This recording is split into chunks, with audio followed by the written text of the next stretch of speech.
Jadi, dalam ayat-ayat ini kalau dunia diartikan semua orang di dunia, maka akan menjadi ajaran universalisme. Ajaran yang mengatakan bahwa pada akhirnya semua manusia akan masuk surga, yang jelas merupakan suatu ajaran sesat. Karena itu, kata dunia dalam ayat-ayat ini harus diartikan semua orang percaya atau semua orang pilihan. Ya, jadi kita sudah membahas kata dunia, kata kosmos, karena itu hati-hati ya. Kalau orang-orang Armenian atau siapapun yang tidak percaya penebusan terbatas menggunakan ayat-ayat yang menggunakan kata dunia untuk membuktikan pandangan mereka, teliti dulu, ajak mereka lihat dan tunjukkan 8 arti ini, dan teliti dari konteksnya atau dari ayat itu. Kalau dunia diartikan semua orang, jadi universalisme atau tidak? Kalau jadi universalisme, jelas penafsiran mereka ngawur. Asal comot ayat, seakan-akan ayat itu dukung mereka, padahal ayat itu dukung bukan universal atonement, tapi universalisme. Dan itu jelas salah. Sekarang saudara, kita kembali kepada Yohanes 3:16, kita sudah bahas kata dunianya, kita lanjutkan. John Owen, sekarang dari 8 arti tadi, yang mana yang mesti kita pilih? Nah, John Owen mengatakan, by the word we understand the elect of God only. Dengan kata dunia kami menafsirkannya sebagai orang-orang pilihan Allah saja. Jadi dia mengambil arti yang terakhir dari 8 arti tadi. Orang percaya atau orang pilihan.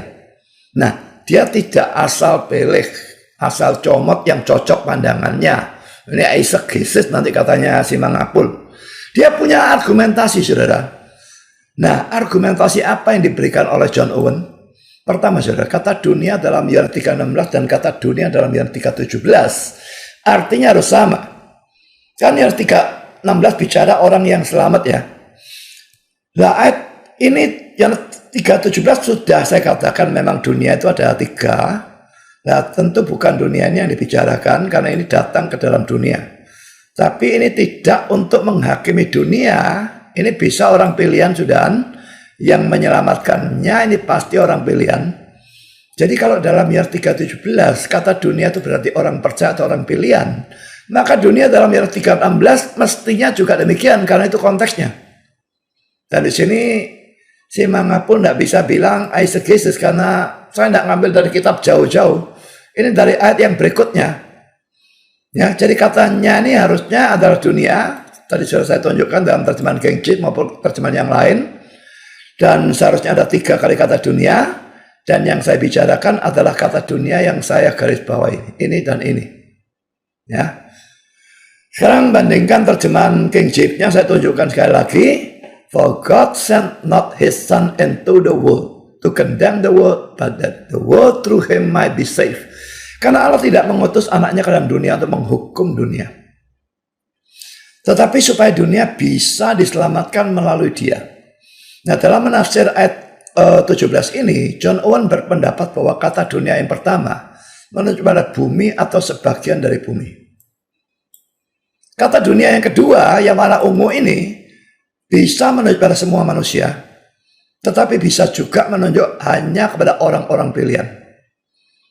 Tapi kalau bukan untuk menghukum dunia, ya, kalau diartikan semua manusia kan tujuannya Kristus bukan menghukum semua manusia. Saya kok tetap lebih condong bahwa kata dunia yang kedua ini juga berarti orang-orang pilihan. Tapi John Owen mengatakan kata dunia yang ketiga sudah pasti menunjuk pada orang-orang pilihan.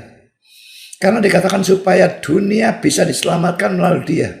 Dan Tuhan hanya menyelamatkan orang pilihan. Kalau dunia di situ diartikan semua manusia, lagi-lagi jadi ajaran universalisme. Owen juga mengatakan bahwa kalau Allah memang mengasihi semua orang di dunia ini, mengapa ia tidak menyatakan Yesus Kristus kepada semua orang di dunia?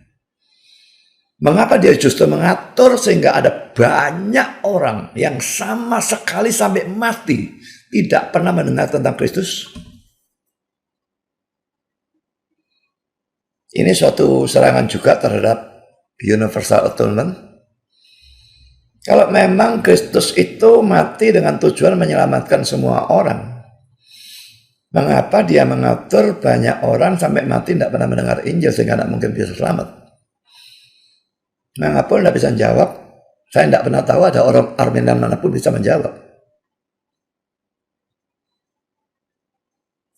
Saya berpendapat selain argumentasi Owen yang sudah saya berikan, ada ayat lain lah, ini memang ayatnya jauh. Ya, ada ayat lain yang harus dipertimbangkan, yaitu Roma 9 ayat 13 yang berbunyi seperti ada tertulis, aku mengasihi Yakub. Yakub ini orang pilihan, jelek, tetapi membenci Esau. Esau ini reprobate. Saudara, kalau dikatakan dalam Yohanes 3:16 Allah mengasihi dunia dalam arti semua orang, setidaknya di sini ada satu orang yang dia benci kok, malah bisa cocok. Pada waktu ada orang di Facebook ngomong, Yohanes 3:16, dikutip sama dia, jelas mengasihi dunia. Dunia itu semua orang. Saya jawab, kecuali Esau. Roma 9 ayat 13. Jadi kalau begitu buat Pak Esra, kasih Allah ke dalam dunia, bagaimana Pak Esra memahami ini? Karena begitu besar kasih Allah akan dunia, kalau saya mempelajari itu, dunia bukan dunia secara universal. Jadi apa? Untuk orang-orang pilihan. Orang-orang pilihan itu siapa? Orang-orang percaya. Nah, lalu perhatikan ini. Sehingga ia telah mengaruniakan anaknya yang tunggal, supaya setiap orang percaya. Lah udah percaya kok. Ya justru karena itu, dunia itu adalah dunia orang-orang pilihan. Orang pilihan pada waktu itu kan akhirnya mereka menjadi orang percaya. Dengar dulu Pak. Bapak udah terlalu dogmatis. Kalau dunia di sini sama dengan orang percaya, ini orang percaya, kalau begitu, ya, buat apa lagi supaya percaya? Supaya setiap orang... Dunia itu adalah orang-orang pilihan. Orang pilihan belum tentu mereka sudah percaya. Orang-orang pilihan itu akan percaya. Oke, sekarang saya tanya. Sudah percaya. Saya tanya begini. Dari mana Bapak bisa memasukkan bahwa di sini orang percaya? Ada nggak datanya? Ayat mana? Saya bukan bilang itu orang percaya, orang pilihan yang nanti akan percaya. Makanya di bawah baru dibilang percaya. Oke, saya tulis sekarang. Oke. Orang pilihan ya, tenang ya. Tenang ya. Allah adalah seluruh orang pilihan ya. Ya. Oke. Dari mana Bapak memutuskan dunia di sini orang pilihan? Dari konteks setelahnya ayat 17. Ayat 17 bilang apa? Sebab Allah mengutus anaknya ke dalam dunia, ya, bukan untuk menghakimi dunia, melainkan untuk menyelamatkannya. Nah, ya. Kalau di situ, kalau itu diartikan dunia universal, maka itu artinya jadi universalisme. Maka itu pasti udah. Dunia itu pasti terbatas, maka kalau dunia terbatas, kalau bukan untuk orang pilihan, tidak ada pilihan lain. Udah? Ya. Jadi kesimpulan Bapak dan kawan-kawan sudah dogmatis. Bapak berkata begini, kalau Yesus datang bukan untuk menghakimi, tapi untuk menyelamatkannya, maka terjadi universalisme. Betul? Ya. Apakah kemungkinannya harus begini? Okay. Kalau Yesus datang untuk menyelamatkannya, maka semua harus selamat. Apakah harus begitu? Jadi kalau Yesus datang menyelamatkan semua, lalu semua tidak selamat? Loh, saya tanya, jangan ditanya dong. Ya, ini pertanyaan interrogatif. Enggak, saya hanya mau kalau Yesus datang untuk menyelamatkan seluruh dunia, apakah itu berarti kesimpulannya semua harus selamat? Universalisme. Menurut saya harus. Jika tidak, maka Yesus bisa menyelamatkan orang yang tidak selamat. Nah, disitulah logika Bapak yang cacat. Cacatnya mana? Di bagian mana cacatnya? Begini, Allah bermaksud menyelamatkan seluruh dunia, tapi Allah tidak menetapkan. Nah, ini justru abang yang lari. Allah tidak memaksa. Bukan bilang bermaksud menyelamatkan. Lihat ini. Allah menyelamatkan seluruh dunia, itu adalah kerinduannya. Tetapi kalau orang itu tidak percaya, ada nggak kemungkinan tidak percaya? Sabar, abang memaksudkan ide tentang kerinduan itu dari mana? Loh, nggak usah buang kerinduan. Kan dikatakan Allah mengasihi si dunia. Ya toh? Buang dulu ini. Ya toh? Allah begitu mengasihi si dunia, betul nggak? Ya, Pak Yasra yakin Allah betul-betul mengasihi si dunia. ya, tapi dunia dalam pengertian apa? Tunggu dulu. Saya bilang orang pilihan. Oke, menurut Bapak orang pilihan. Ya, Ada nggak kemungkinan dunia ini semua orang? tidak memungkinkan kecuali Kenapa tidak mungkin? tidak mungkin apa? Jadi kan kita bicara dunia di sini, Bapak bilang itu adalah orang pilihan kan? Ya, Betul nggak? ya. Ada nggak kemungkinan lain dunia di sini dipahami apa? Ada nggak kemungkinan lain? Oke, kalau menurut abang kemungkinan apa? Saya nggak punya kemungkinan lain. Kemungkinan lain yang saya katakan itu, Apa? yaitu orang-orang diciptanya, Yohanes 1. Kemungkinan lain adalah Yohanes 1. Tolong Ibu Marito baca Yohanes 1 ayat 10 dan 12. Yohanes 1 ayat 10 dan 12. Ia telah ada di dalam dunia, dan dunia dijadikan olehnya, tetapi dunia tidak mengenalnya.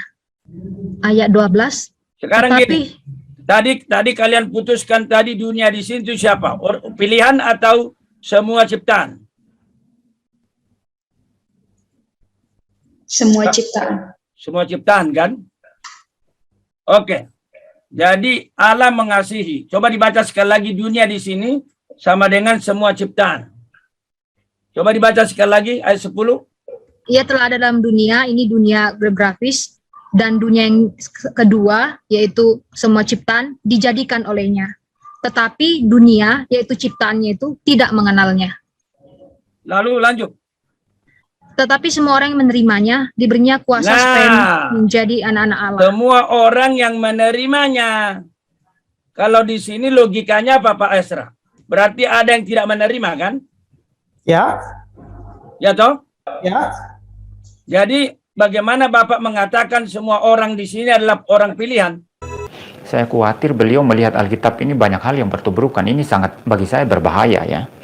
Bagi saya berbahaya. Tapi saya berdoa untuk Pak Mangapul untuk bisa tetap lurus di dalam mengajarkan doktrin-doktrin yang paling utama. Saya mendukung beliau ya. Saya bukan menempatkan diri sebagai musuh beliau. Ya. Yohanes 3 ayat 16.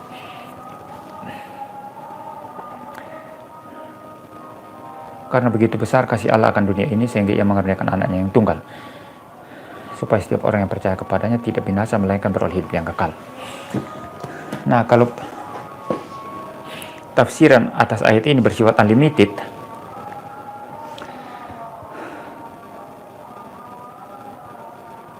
maka kita kesimpulannya penebusan untuk semua orang ya. Jadi kalau tafsiran kita atas ayat Yohanes 3 ayat 16 ini mengatakan itu bicara penebusan tidak terbatas, unlimited atonement. Lalu nanti kita membuka Yohanes 17 khusus ayat 6 sampai 9 ya, atau mungkin seluruh pasal 17 ini, maksudnya seluruh pasal 17 ayat 1 sampai 26 ya. Mungkin saya hanya baca satu ayat 9 ya saudara ya. Aku berdoa untuk mereka, bukan untuk dunia aku berdoa, tetapi untuk mereka yang telah Engkau berikan kepadaku, sebab mereka adalah milikmu. Jadi Yesus di sini hanya khusus berdoa, hanya peduli keselamatan daripada orang-orang yang Bapa telah berikan kepada Yesus, yang disebut orang-orang pilihan. Jadi Yohanes 17 ini, saudara bisa teliti itu sendiri nanti ya. Saya nanti kelelahan juga kalau baca semua ini doa Tuhan Yesus. Apa namanya? Di pasal 17 ya. Jadi kalau saudara membaca ayat ini dan menyimpulkan bahwa Yesus peduli dan mau selamatkan dan berdoa untuk mereka, orang-orang pilihan yang Bapa berikan kepada Yesus, itu memang menurut ayat-ayat ini. Bahkan Pak Mangapul sendiri mengakui ini ayat ini memang Yohanes 17 ini memang partikular katanya. Bicara khusus orang pilihan, orang-orang pilihan. Dan orang pilihan menurut ayat 9 yang saya baca tadi itu Bapa yang berikan kepada Yesus. Ya. Bapa yang berikan kepada Yesus. Jadi kalau saudara menafsir ayat ini sebagai memang ini partikular untuk orang pilihan, Yesus berdoa untuk mereka, dan orang pilihan ini adalah Bapa yang berikan kepada Yesus. Lalu saudara nanti pergi ke Yohanes 3 ayat 16, mengatakan Yesus menebus seluruh dunia. Berarti dua bagian ini bertubrukan, saudara. Sederhana ya. Sederhana ya, dua bagian ini bertubrukan. Yang satu bilang Allah kirim anaknya yang tunggal untuk penebusan seluruh dunia. Yohanes 3 ayat 16 menurut saudara. Yang satu bilang Yesus hanya peduli bagi orang-orang pilihan, hanya peduli orang-orang pilihan. Dia selamatkan mereka, dia mau berdoa untuk mereka. Dan orang-orang pilihan itu yang diberikan Bapa kepada Yesus. Lalu menganggap kedua ayat ini bertentangan. Pertama, Anda harus menganggap bahwa Roh Kudus menulis hal-hal yang bertentangan atau memberikan wahyu dan ilham yang bertentangan. Ini di satu kitab loh, satu penulis manusia, yaitu Yohanes. Berarti Roh Kudus memberi wahyu dan ilham kepada Yohanes itu secara apa? Secara bertubrukan. Itu pertama. Kedua, bahwa dari perspektif redemptif historikal yang tema utamanya Allah yang mencipta dan menebus yang berpuncak pada Kristus, ternyata di dalam tema besar ini ada hal-hal yang bertentangan. Yang satu bilang unlimited, yang satu bilang limited. Jadi temanya ada hal-hal yang bertentangan. Inisiator kepenulisannya juga bertentangan. Roh Kudus bertentangan dengan firman yang dia berikan. Ketiga, logika tidak penting untuk membaca ini. Logika kita tidak penting untuk melihat keselarasan kedua bagian ini. Bahaya sekali saudara, bahaya sekali. Kalau saya bisa nangis di hadapan saudara yang menganggap bisa seperti itu, saya bisa nangis dan menyadarkan saudara, saya akan lakukan itu. Karena ini berbahaya sekali. Benar-benar berbahaya. Roh Kudus direndahkan di sini. Tema utama Alkitab dianggap isinya bertentangan satu dengan yang lain. Tema yang sifatnya redemptif historikal. Yang ketiga, kita merendahkan karunia aspek karunia logis yang Tuhan berikan kepada kita.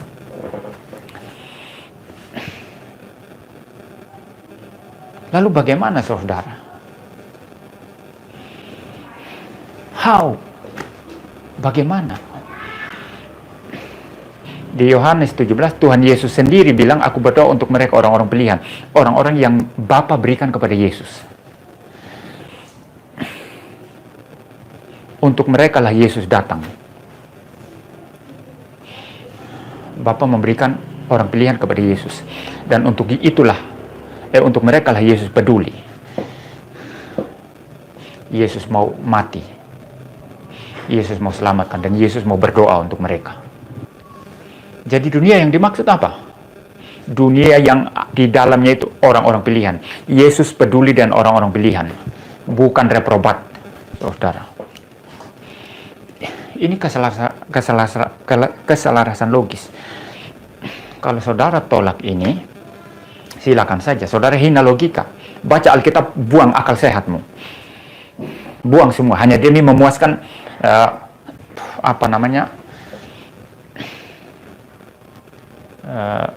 apa namanya itu ya, asumsi-asumsi teologis kita yang memang sukanya ya melihat Allah itu memang datang menebus semua orang, padahal faktanya tidak begitu. Secara empiris pun tidak begitu. Hanya sebagian orang yang sungguh-sungguh percaya Yesus yang diselamatkan. Dan orang-orang yang sebagian ini adalah orang-orang pilihan, selaras kata Alkitab. Tapi saudara mau melihat Allah yang mau menebus semua orang, tetapi tidak semua orang dapat ditebus, dan Allah gagal di sini. Maunya tebus semua orang. Apa daya? Tangan tak sampai. Hanya sebagian yang diselamatkan. Itulah Allah yang dihadirkan oleh unlimited atonement. Saya bicara sampai di sini. Mari kita gunakan akal sehat kita. Jadi pertanyaan saya adalah, melalui eksegesis ringkas ini adalah, pertama, sebelum saya ke situ, saya ingin kasih beberapa poin kesimpulan dulu. Pertama, sejauh yang kita amati secara eksegetika, distribusi ide di dalam 3 ayat 16, objek kasih Allah, pertama, objek kasih Allah adalah dunia yang berdosa, yang layak dihukum. Itu kata dunia di situ dikaitkan dengan karakter jahatnya, bukan dikaitkan dengan seberapa banyak orang yang ada di dalam, apakah mencakup semua atau orang pilihan saja. Itu saudara memberikan kategori yang tidak dimaksudkan oleh teks dan konteksnya di situ. Karena kenapa karakter jahatnya yang ditekankan di situ? Karena ingin memperlihatkan tentang kasih Allah yang besar itu sebagai kontras dari dunia yang jahat ini. Dan meskipun dunia ini sangat jahat, layak dihukum, tapi Allah menjadikannya sebagai objek kasih. Nah, ekspresinya apa? Buktinya apa Allah mengasihi dunia ini? Memberikan anaknya, inkarnasi dan kematiannya, atonement. Mereka yang ditebus dari dunia yang layak dihukum ini adalah semua yang percaya. Itu teksnya yang bilang begitu. Saya tidak menambahkan kata di situ. Teksnya yang bilang begitu. Semua yang percaya. Jadi siapa yang menikmati atonement, penebusan dari anak tunggal Allah yang diberikan oleh Bapa? Semua yang percaya. Nah, semua yang percaya di situ itu adalah mereka yang menikmati penebusan yang dikerjakan oleh Allah. Dengan kata lain, pertanyaan saya, penebusan di klausa 16B, inkarnasi kematiannya, penebusan di situ terbatas atau tidak terbatas? Limited atau unlimited? Limited. Jadi saudara lihat, saudara tidak harus menafsirkan dunia di klausa 16A merujuk kepada orang pilihan. Kalau saudara seorang reform, tidak harus. Karena penebusan itu belum dibicarakan di situ. Penebusan itu baru dibicarakan di klausa 16B. Diikuti dengan klausa 16C yang bicara tentang mereka yang menikmati manfaat dari penebusan yang dikerjakan oleh anak di klausa 16B. Maka pertanyaan tentang apakah limited atau unlimited itu tidak cocok dibawa ke 16A, tapi dibawa ke 16B dan 16C. Pertanyaan, penebusan yang dikerjakan oleh anak di situ dinikmati oleh jumlah yang terbatas atau tidak terbatas? Limited. Di dalam teksnya jelas dikatakan yang percaya, yang menikmati hidup kekal dan tidak dibinasakan di situ adalah pas hopisteuon, semua yang percaya. Jadi kata semua di situ itu bukan berarti unlimited number of people, all humanity, setiap orang di dalam dunia ini diselamatkan, no, tapi semua di situ diberikan batas yang spesifik, semua yang percaya. Nah, kita tahu tidak semua orang di dalam dunia ini percaya. Jadi terbatas atau tidak terbatas? Terbatas. Maka kalau saudara mau bicara eksegesis, teks itu bicara limited atonement. Teks itu bicara limited atonement. Dan Dan ini sekadar sebuah pernyataan terkait dengan biblical theology. Biblical theology sesuatu yang luas, mencakup PL dan PB. Penebusan, atonement. Kalau you mau bicara tentang biblical theology, penebusan, atonement di dalam PL dan PB selalu terbatas. Bukan hanya selalu terbatas, tapi selalu efektif. Selalu efektif. Karena latar belakang dari penebusan itu ada di mana? Leviticus. Yang merupakan the heart of the Pentateuch. Jantung. Saya sudah bahas tentang biblical theology of Leviticus. Pasal 16 itu adalah jantung dari Leviticus. Dan Leviticus adalah jantung dari Pentateuch. Dan penebusan di situ selalu terbatas. Efektif bagi yang ditebus. Imam besar itu tidak masuk ke dalam ruang Maha Kudus. Kemudian dia mempersembahkan korban penebusan itu, korban penebusan dosa itu. Kemudian itu dimaksudkan untuk bangsa Moab, untuk bangsa Filistin, untuk bangsa Ai dan lain. Tapi dimaksudkan untuk the people of God, umat Allah. Spesifik dan efektif. Tidak ada penebusan yang tidak efektif di dalam Alkitab. Even di dalam Injil Yohanes, kalau you mau bicara atonement, karena begini, bagi saudara-saudara yang menganut unlimited atonement, percaya bahwa penebusan itu bisa tidak efektif. Dimaksudkan, tetapi tidak efektif untuk, jadi dimaksudkan untuk semua orang, tapi hanya efektif bagi kaum pilihan. Artinya, Tuhan menebus semua orang, tapi hanya dinikmati oleh orang-orang pilihan. Itu unlimited atonement. Mereka yang percaya begitu. Nah, tapi saudara mengemukakan satu proposisi yang perlu saudara buktikan. Di mana di dalam Alkitab penebusan itu tidak selalu efektif. Karena kalau proposisi teologi saudara benar, maka penebusan itu, atonement itu tidak selalu efektif. Dimaksudkan untuk semua orang, tapi hanya efektif bagi kaum pilihan. Artinya tidak selalu efektif. Tidak efektif bagi yang menolak, efektif bagi yang percaya. Tapi saudara perlu buktikan itu dari biblical theology, dari PL, dari PB. Di mana Alkitab bicara tentang penebusan yang tidak efektif. Yang tidak limited. Di mana? Ya toh, walaupun awalnya ya Yesus datang untuk umat Israel, tetapi pada kenyataannya Yesus datang untuk seluruh umat ciptanya di dunia ini. Betul? Nah, kemudian ada satu statement lagi begini. Tidak dikatakan loh ya, tidak dikatakan. God never save the world by love. Nah itu satu bukti bahwa part A 6 ini Yohanes 3 ayat 16 ini itu tidak mengatakan tentang keselamatan, tentang apa-apa. Itu satu statement begitu besar kasih Allah terhadap umat yang diciptakannya ini, ya toh. Dan Allah tidak pernah menyelamatkan umatnya karena love, tetapi by grace. Nah ini akan ya toh, by grace. Nah udah itu saja. Itu karena waktu sudah hampir habis. Yang kedua, ya toh, Ezra mengatakan Yesus datang. Wah, kalau gitu semua umatnya. Nah, dia terpengaruh sekarang. Dia pikirannya masih terpengaruh part A itu tadi yang dia bilang umat pilihan, dimasukkan, dijejalkan kepada part B. Ya, padahal di situ sudah jelas supaya, kata-kata itu supaya. Artinya apa? Artinya apa itu?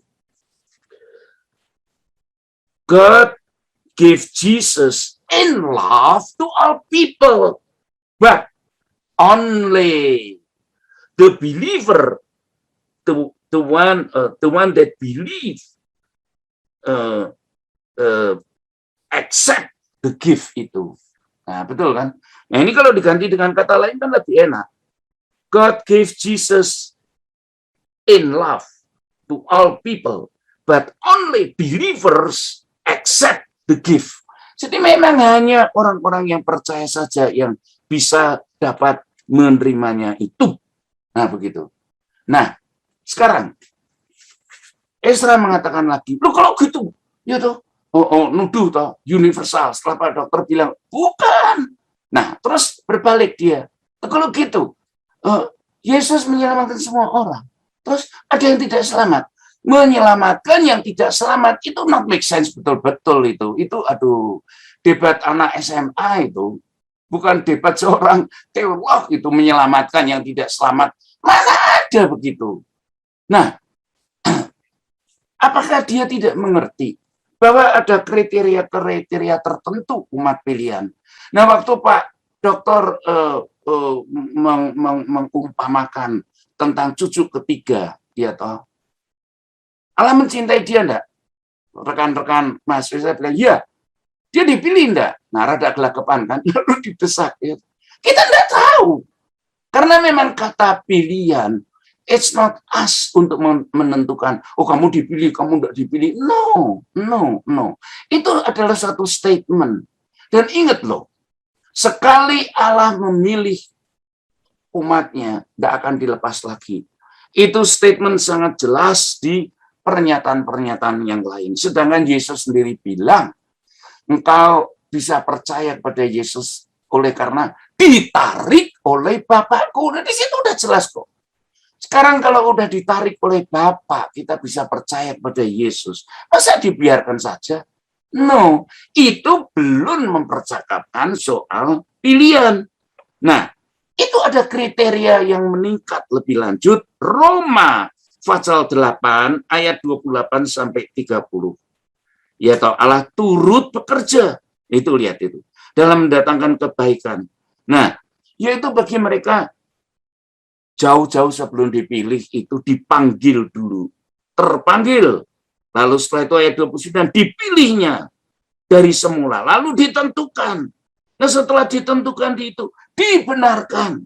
Lalu setelah dibenarkan dimuliakan. Nah, dari sinilah setelah engkau dipilih, dimuliakan itu, engkau akan dirawat terus dengan pekerjaan the Holy Spirit. Oleh karena itulah keluarlah kata P di dalam tulip itu, perseverance of saint. Begitu kan? Kan begitu. Jadi tidak bisa dicopot orang pilihan itu, kemudian bisa tidak selamat lagi. No way, tidak bisa. Nah, kalau mau mempercakapkan demikian, itu Allah memang memberikan will kan, manusia diciptakan dan diberikan kewenangan untuk human will, human itu diberikan haknya untuk will, untuk memilih. God love and will semua orang diselamatkan. Tetapi Allah bisa sedih kalau willnya umatnya ini nyimpang. Seperti halnya Adam dan Hawa sendiri sudah sangat jelas kok. Dia diberikan pilihan. Betul kan? Allah menghormati willnya. Tetapi begitu mereka jatuh, Allah cepat-cepat datang, meluruskan mereka kembali. Orang harus menyebar, mendirikan menara Babel. Allah cepat-cepat datang, yaitu untuk mengembalikan mereka lagi on track-nya lagi. Kan demikian. Ya, itu kan juga sudah satu cara. Sedangkan orang yang di kanan kiri salibnya Yesus saja diberikan will. Yang satu willnya percaya Yesus ke Firdaus. Yang satu malah mencemooh itu. Itulah willnya dia. Jadi nah, ini tidak bisa dipercakapkan lagi dengan satu debat. Loh kalau gitu willnya orang ini lebih tinggi dari willnya Allah. No. Itu debat debat anjing sama kucing aja itu untuk menantang orang bertengkaran. Tidak bisa dimengerti demikian. Yang bisa dimengerti adalah bahwa kita ini yang sudah merasa dan mengklaim, oh aku ini dipilih dan aku akan dibawa pada satu kemuliaan. Aku bersyukur. Mari kita syukuri dan kita menjaga hal yang demikian itu sehingga aku tetap on track dengan will-nya Allah. Dengan kata lain, Roh Kudus menolong will umatnya itu yang sudah dipilih itu sesuai diseragamkan dengan will-nya Allah sendiri. Gitu. Terima kasih. Jadi kalau mau diperpanjang masih bisa lagi, tetapi pada intinya demikian. Gitu. Terima kasih Pak Dokter, terima kasih teman-teman semuanya. Kalau ada tanggapan and so on, salah atau betul, ya. silakan. Terima kasih banyak. Terima kasih banyak Pak.